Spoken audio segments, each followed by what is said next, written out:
Il est des endroits au monde où les éléments aiment se déchaîner sans laisser beaucoup de répit aux habitants. La Nouvelle-Orléans en fait partie. En 2005, cette ville du sud de la Louisiane a été engloutie par les flots après le passage de l'ouragan Katrina. 5 ans plus tard, une plateforme pétrolière de l'entreprise BP explose dans le golfe du Mexique. La marée noire est redoutable. Cette catastrophe écologique sans précédent frappe de plein fouet le littoral américain.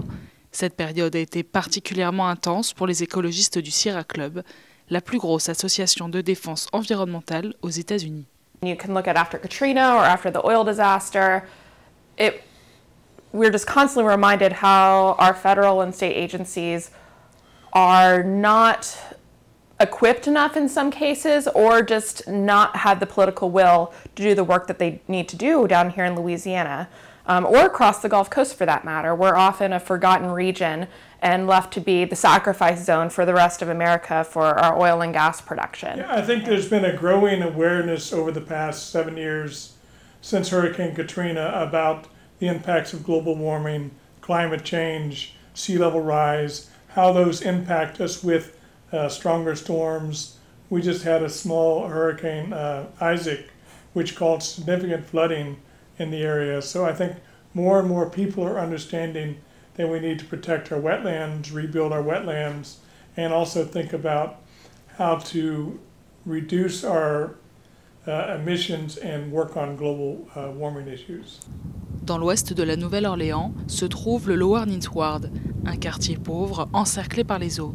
Ici, il n'y a plus de supermarché depuis au moins 20 ans. Les commerçants ont déserté les lieux, fatigués de devoir tout reconstruire après chaque inondation.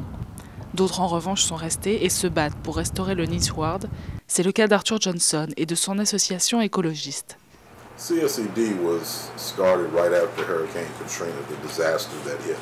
And the purpose of it, and its mission, is to help residents in the lower Ninth Ward which are all the residents, because this whole area was flooded with at least 6 feet of water and above. And so it destroyed just about every structure and affected every resident. Now, I mean, we're coming back, but we're only maybe about a fifth of the population is back. So many of the businesses never came back. Schools, we have 1 school now where we had, I think, 4. And helping people to understand that recovery is not just rebuild, but it's building, it's growth. You know, we now have gardens up. Community centers being worked on. People in the community are starting to take ownership again, are starting to build, but it's a long haul.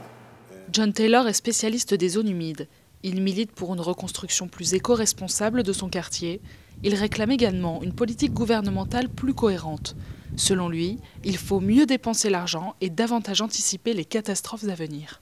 If we don't repair the wetlands in our coastlines, we're going to continue on spending money repairing houses. You build a brand new house today and it floods again, that brand new house is just damaged as much as an older house. You have to be repaired again and over and over and over again. So if you stop the flooding, you won't have to repair flooded houses. And the government, if we don't see it, it will see it because of all the things man have done, was done by us, by man.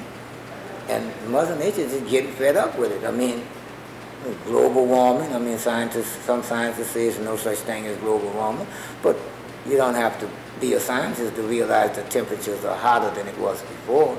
You know, this time in September would be cooler than it is now. It's still almost 90 degrees in New Orleans. You know, it was 89.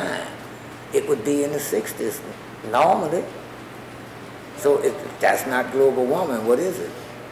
Si le milieu associatif se mobilise autant à la Nouvelle-Orléans, c'est aussi parce qu'ici, beaucoup ont l'impression que l'environnement ne trouve pas sa place dans le débat politique et encore moins dans la campagne présidentielle. Et pour cause, ce n'est absolument pas le sujet de préoccupation principale des électeurs. En 2010, un Américain sur 2 pensait que la menace du réchauffement climatique était exagérée par la communauté scientifique.